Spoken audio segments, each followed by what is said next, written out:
I always love this seminar for networking and for meeting with people you wouldn't otherwise see.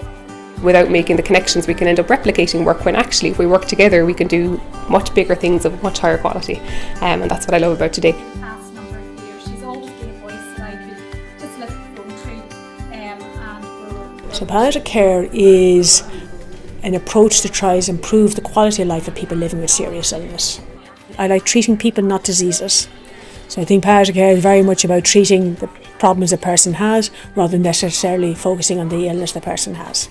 The holistic approach that we take is what really is valued by the patients and families that we look after at the end of the day. No matter where you are, no matter what the original diagnosis is, it's actually that holistic human connection that people value the most, and that's why I love it. Population studies in the UK have also found that lower doses can highlight that there were many personal and professional benefits received, and by many. It's very different from other specialties where we focus on treating the diseases.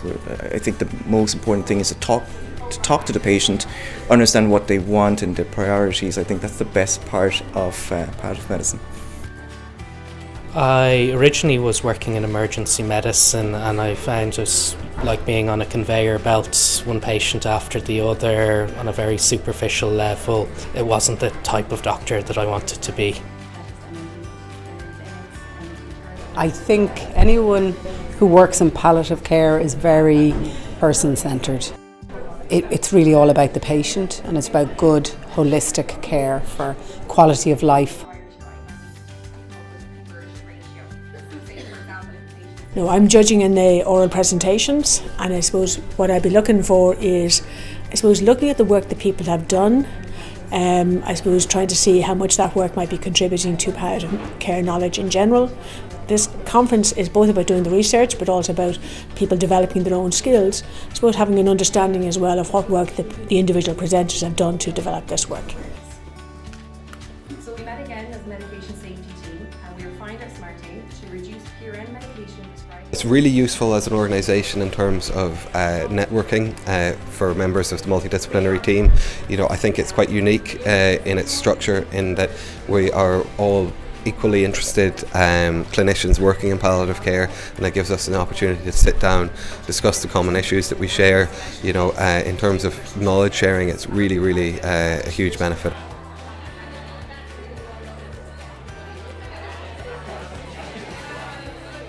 The practice of palliative medicine have captivated me, and I really want to be part of the team.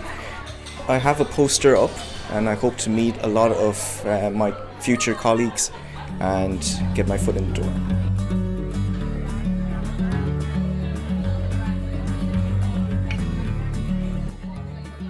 When judging the posters, you're looking for the aims, the outcomes, and I suppose the unique contribution to palliative care. The work we do, we aim to be research driven and research informed. So looking at best practice, looking at what's up and coming, and looking at monitoring and measuring our practices to ensure that they provide the best quality care for children and families and for the wider palliative care community. I'm a PhD student from Queen's University Belfast, and this is my first time participating. Well, it's just blew my mind totally because so many interesting topics and research conducted in Ireland and the UK, and I'm very inspired by other people's research. Depending on what is going to happen first and so on. Well, I actually think listening to Dr. Fergal, to me, you know, that we have to look ahead with new possibilities, be creative with how we provide palliative care, and make sure that we don't become an exclusive club, but that we can spread all our specialism to everybody. We do need to change how we work in palliative care, because we know that there are more and more people who are going to live longer. We know that the number of people over 65 in Ireland is going to double in the next 20 years.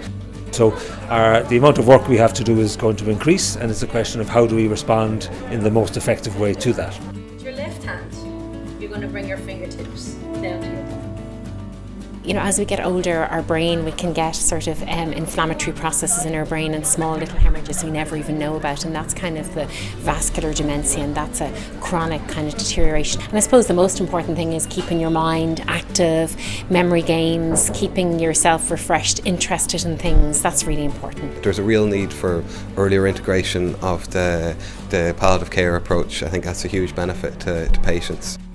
Overall, it's a general approach that we can all learn to apply, regardless of what specialty we practice. It's important to recognise that an awful lot of what we do is managing distress, and that can be distress of a patient from a symptom, distress of a family due to a situation, or distress of other medical team that feel like that they're lost managing a very sick person.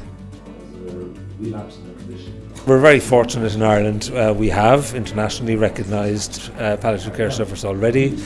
We've been fortunate recently that funding has been secured so that essentially all specialist palliative care services in Ireland are close to 100% funded. That is allowing our services to have more staff to deliver services. I think what we need to do though is look at how those staff are developing themselves as individuals, how they're developing within their disciplines, how they're developing within their interdisciplinary teams, to make sure that a very well paid, very well trained resource, that is the humans providing palliative care, is motivated to be the best version of itself.